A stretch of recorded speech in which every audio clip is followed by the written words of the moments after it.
It is Tuesday, January 9th, and the Splash Zone is back in your life. I am Matt Modi with my 4 favorite NBA player props for tonight's NBA betting slate. Splash Zone, it just means we're going to find out who's going to be wet, who's not, who's going to splash around for this NBA betting slate tonight.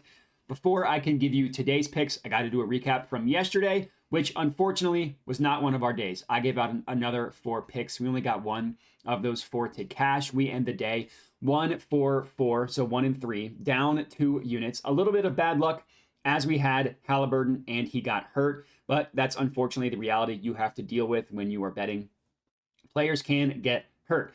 Of course, last week we were profitable every single day, and I made it a point to mention that. Now, our first day this week, we are not profitable, but let's hope we can turn things around the rest of the week. On the entire season, we're still having an incredible year. We are up 26.25 units on the year with an ROI of 17.90%.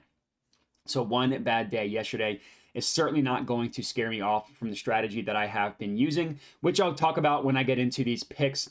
Before I do, I would appreciate it if you could subscribe to my YouTube channel if you are not already. If you are new, you missed yesterday's bad day, so hopefully you can join us for a hot streak. And then, of course, if you could like the video, subscribe, comment, all that good stuff. And let's get into today's picks. Let's get wet. So the first play that we're going to go ahead and talk about is in the Kings versus Pistons game. We're taking Jaden Ivy over 24.5 points, rebounds, assists. This is at -105 odds at ESPN Bet.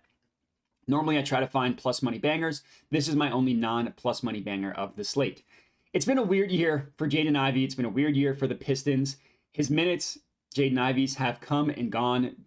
Monty Williams, I don't know what he is doing. Benching young players like Jaden Ivy, not playing him a lot, really not allowing him to get into any sort of rhythm. I can only believe that Monty Williams is trying to get fired because he has a fully guaranteed deal, so he cannot coach and make a ton of money. But with that out of the way, Cade Cunningham is currently injured, which means that Monty Williams is going to have no choice but to give Jaden Ivy minutes. And when Jaden Ivy has played, it's not as though he's been horrible. Now, there haven't been any games this year in which Jaden Ivy has played where Cade Cunningham has not. But if you look at last year's data, which I understand last year isn't perfect, different team, different coach, different situation. But if you look at last year's data, Jaden Ivy hit this prop in 8 of 10 games, 8 of his last 10 games that he played without Cade Cunningham, and 11 of his last 15. So he does have a history of success playing without Cade Cunningham. Again, it's not a huge sample size, and it goes back to last year's data. And looking at this year's data, in games in which Ivy has played 30 or more minutes, he's cashed this in 5 of 7 games. Now, he might not get consistently 30 plus minutes, but he's going to get a lot more minutes now that Cade has hurt. He's also hit this in 3 straight games in which he has gotten 30 plus minutes as well.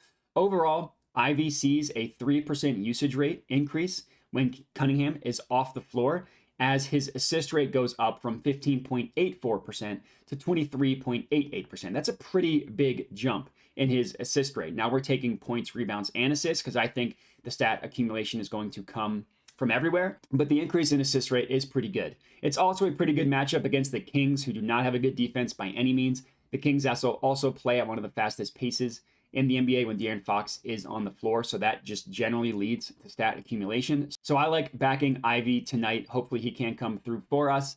Next up, same game, Kings-Pistons. We're taking De'Aaron Fox, 30 plus points. This is at plus 125 odds at DraftKings. So it's the same game. I'm taking another guard, obviously this time with Fox and his 30 points. Fox's main line over-under is 27.5. I just decided to pump it up by a couple points to get juicier odds. That's part of my NBA betting strategy, is these pumped up props taking plays for juicier odds, meaning you can have a lower win percentage and still profit. That's how things have worked out so well for me so far. Now, there was a time this year in which the Pistons, you basically wanted to target your point guards whenever they were playing against the Pistons. They were an abomination at guarding point guards. And even I have to admit, they are not as bad recently as they were at the beginning of the year. For a long time, they were leading the NBA in points given up to point guards. They're still bad, but they're not as bad as that. Now on the year, they are down to giving up the 3rd most points per game to point guards, so they're still very bad. They're just not the worst. Over the past month, if you look at 30 days, they are allowing the 10th most points per game to point guards. So still bad, still bottom third, but not literally the worst. Still a defense that you want to target for your point guards, though. You just have to be a little bit more selective. And the reason why I like looking at De'Aaron Fox in this one, it's the ultimate fade of recent events. Now, if you're new to my channel, along with the pumped up props, another thing that I like to do is fade recent events. Basically, look at whatever has happened recently and bet the opposite of that. I'm not going to tell you it's a 100% win percentage, but sports are weird. And just because things are happening one day doesn't mean that they're going to continue to happen the other day. So I think you can find a lot of value betting the opposite of what has recently happened. Again, not 100% win percentage, but the success is there both in the NFL and in the NBA. Now, looking at Fox, he is coming off of probably the worst game of his career, at least since he's been an established player in the NBA. Last game, he played up against the Pelicans, who do have a good defense, but still, he only scored 3 points on 1 of 10 shooting. That kind of highlights in an aggressive way what's been a rough stretch overall for Fox. He has gone under the number that we are taking in 4 of his last 5 games. But after an aggressively bad game last time out, I think he's going to be focused in a good matchup. He's going to be focused to have a great game in this one. Hopefully he can do so, coming through for us, cashing our second play. Next up, third play in the Raptors versus Lakers game. Emanuel Quickley, 20 plus points, plus 135 odds at FanDuel. Now, I'm also, the official play is his point prop. If you want an honorable mention, I'm also taking his 3-point prop as well. I'm putting a half unit on him to make 4 or more 3-pointers, plus 220 odds at FanDuel. Now, I mentioned that the Pistons struggled against point guards. A team that really struggles against point guards pretty much across the board are the Los Angeles Lakers. Props.cash lists the Lakers as the second best matchup in the NBA when you want to target point guard point props. I know that sounds a little bit confusing, but basically the Lakers are the second easiest matchup for point guard point props specifically.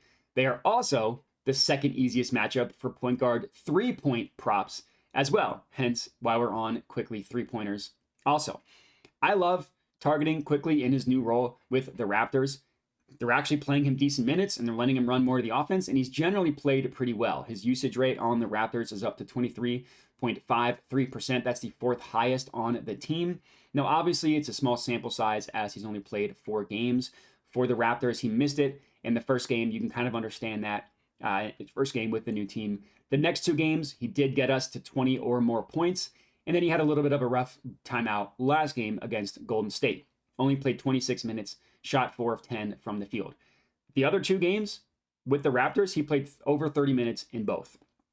So in a good matchup tonight against the Lakers, I think Quickley is going to bounce back, get us to 20 plus points. Hopefully he does so, cashing our third play. Next up, 4th and final pick of the slate. Grizzlies versus Mavericks game. We're taking Derrick Jones Jr. over 1.5 made 3-pointers, plus 148 odds at BetRivers. Because BetRivers sucks, you can also get this at plus 146 at FanDuel. So it's our last play in our first official actual splash zone play of the day. Splash zone started as 3-point props, so I like going back to my roots there. There is no defense in the NBA that is worse at guarding the 3-point line than the Memphis Grizzlies. Literally the worst, basically at any position except for center. Props.cash lists them as the best matchup for guard 3-point props and the second best matchup for forward 3-point props. In this case, we're looking at the forward position, looking at Derrick Jones Jr. I did look at both Luka and Kyrie. Both of them have been so hot from deep recently, and because it's such a good matchup, there's really no value you can find on their 3-point props. They're priced so high that I didn't find any value there, which means that I do think that you can find value on Derrick Jones Jr. Now, this is another play where the win percentage is not in our favor as he has not hit this at a very high rate. But for matchup reasons that I already mentioned, I like it. And I like it because there's going to be no Derek Lively tonight. Derek Lively is listed as out. In the 8 games that Lively has missed, and Jones has played, Jones has hit 2 or more 3-pointers in 4 of those 8 games. So a 50% hit rate at plus 148 odds is much better than when you look at his season-long stats.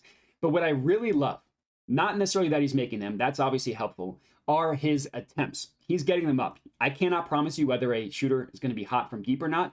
Hopefully I can predict whether he's actually going to shoot or not. So in this 8-game stretch without Lively, there was one game in which he only attempted 1 3-pointer. That's clearly the outlier. Looking at the other games, he attempted 6 last game. He has 3 games in this stretch with 5 and another game with 4. So that's 5 of 8 games in which he is attempting 4 or more 3-pointers, and 4 of 8 games in which he's attempting 5 or more. If he can get up another 5 plus 3-point attempts in this one, I'm very confident he can get us to 2 made. If you really wanted to get spicy, you could take him to make 3 plus at plus 440 odds. I put a quarter unit on that. The official play is whether he makes 2 or not. And that's all we got. 4 NBA player props for you guys to lock in. If you are riding with me, make sure to comment and let me know. Other than that, remember to like the video, subscribe, all that good stuff. Appreciate everybody for watching, and have a good one.